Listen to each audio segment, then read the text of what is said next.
Welcome, everyone, to another deep dive. You know the drill here. We take the sources, the text, the info you provide, and we really dig in. Our mission is simple. Pull out the key insights, get you up to speed fast, and hopefully make it interesting along the way. And today, we're diving into, well, a really ancient story. Yeah. Genesis chapter 14. That's right.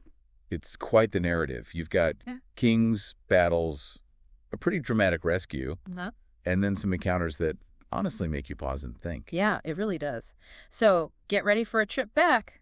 We're talking ancient power struggles, a massive regional war, and how Abram gets drawn into it all. Right, this figure who wasn't even a king himself, at least not in the same way. Exactly. We're going to unpack this account, look at the details, and see what timeless ideas might be hiding in there. Okay, let's get started. Genesis 14, verses 1 and 2.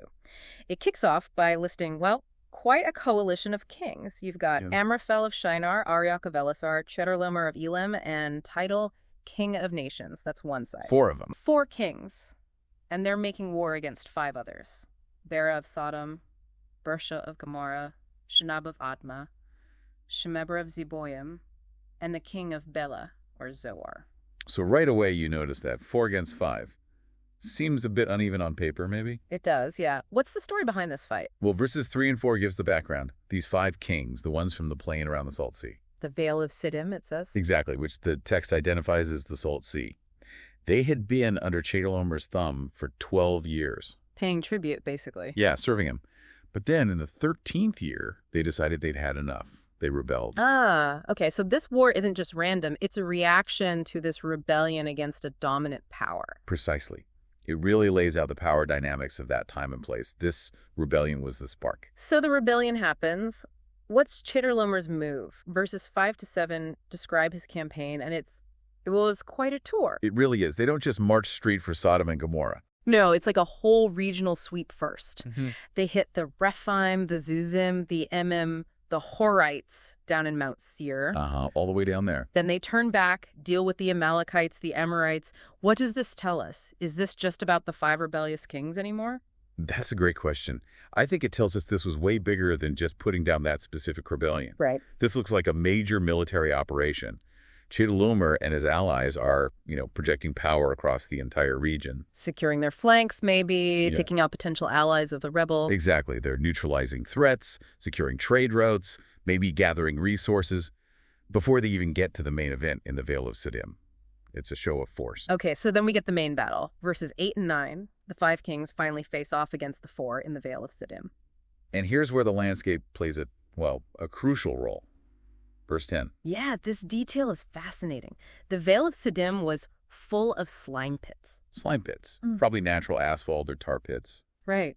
And what happens? The kings of Sodom and Gomorrah try to flee the battle, and they fall right into them. While the others manage to get away to the mountains. It just shows how, the environment itself could be a weapon, or at least a massive factor in ancient warfare. Absolutely.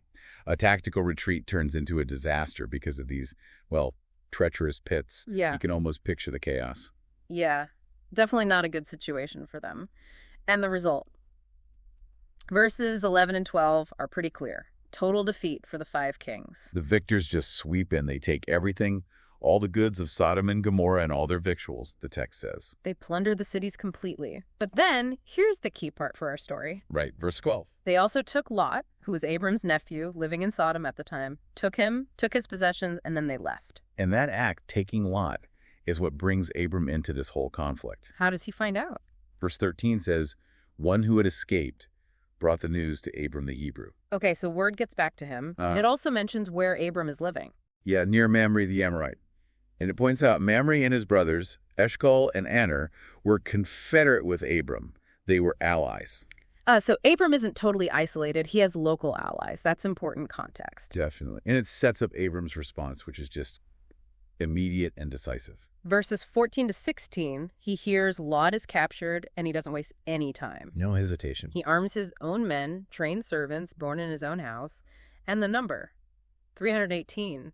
318. That's not just a few household guards. That's a significant force. A private militia, almost. Yeah. And he goes after these victorious kings. He pursues them all the way unto Dan. That's a long way north. It's incredibly bold. And verse 15 shows it wasn't just a blind chase. He uses strategy. Right. He divided himself against them, he and his servants, by night. A night attack. Yeah. Classic element of surprise. And he smites them and pursues them even further, to Hobah, near Damascus. So this wasn't just luck. It was a well-executed military maneuver against a presumably much larger victorious army. Absolutely. Strategic thinking, decisive action. And the outcome. Verse 16 spells it out. Complete success. Total turnaround. He brings back all the goods that were taken. Not just Lot's stuff, but everything plundered from Sodom and Gomorrah. Seems so. All the goods. And crucially, also brought again his brother Lot and his goods, and the women also, and the people. Wow. So a full recovery. He didn't just rescue his nephew, he rescued everyone and everything taken. That's huge. This is an astonishing victory. So Abram returns victorious, and then, verse 17, he gets a visitor. Yeah, the king of Sodom, the very one who had fled and fallen into the pit, comes out to meet Abram. Where do they meet? At the valley of Sheva, which the text helpfully tells us is the king's dale. Okay, so the king whose city was just sacked and whose people were just rescued comes out to greet the rescuer. Makes sense. It's a public acknowledgement of what Abram just accomplished. But then, just as the king of Sodom arrives, someone else appears. Verse 18. This is the really unexpected part. Melchizedek, king of Salem. King of Salem. And he brings bread and wine. Bread and wine. And the text gives him this incredible title, Priest of the Most High God. Priest of the Most High God, El Elyon. That's significant. Hugely significant. And Melchizedek does something remarkable. Yeah. He blesses Abram. Yeah, listen to this blessing. Blessed be Abram of the Most High God, possessor of heaven and earth. Powerful words. And blessed be the Most High God, who hath delivered thine enemies into thy hand. And then, verse 20 ends with Abram giving Melchizedek tithes of all, a tenth of the spoils. A tenth of everything he recovered. Yeah.